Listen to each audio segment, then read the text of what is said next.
को असा जाना है उन्हें साडे को नहीं आना। सारे असी कबरां दा माल ही बैठे हैं। कबर नू उडीकां रोज रहिंदियां ने तेरियां,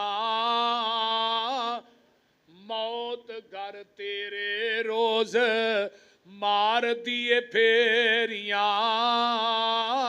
कबर नू उडीकां रोज, इधर मेरे वाल वेखो, कल्ला इत्थे आया ते कल्ला इत्थों जाना ई, ऐतियां पुत्ता तेरे आना कम तेरे आना ई। जिन्ना लई तू राती दिने करे हेरा फेरियां।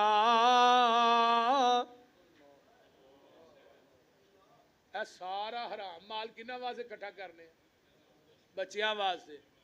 वो तू इकट्ठा करके टुर जाना है, इन्हां बाद दे अंदर ऐश करनी है ते हिसाब तू देना है, इन्हां हिसाब नहीं देना। जिस औलाद वास्ते हराम हलाल दी तमीज नहीं ना करता, इन्हां हिसाब नहीं देना।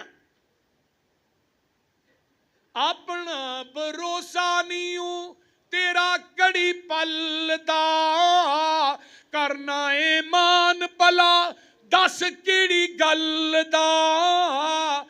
तेरियां ते सावां भी नहीं बंदिया ए तेरियां, मान कानू करना है हुसन ते जवानी दा। जिंदगी है तेरी जिवें बुलबुलाए पानी दा, खत्म कर जाना तेनू मौत दियां नेरियां। बोलो इस रही है ते गल बड़ी बाकमाल। उड जाना पंछी जेड़ा ऐ तेरे विच बोलदा, कौडी भी नहीं मुल रहना फिर खाली खोलदा। खत्म हो जानियां ने ऐ शाना ए उचेरियां।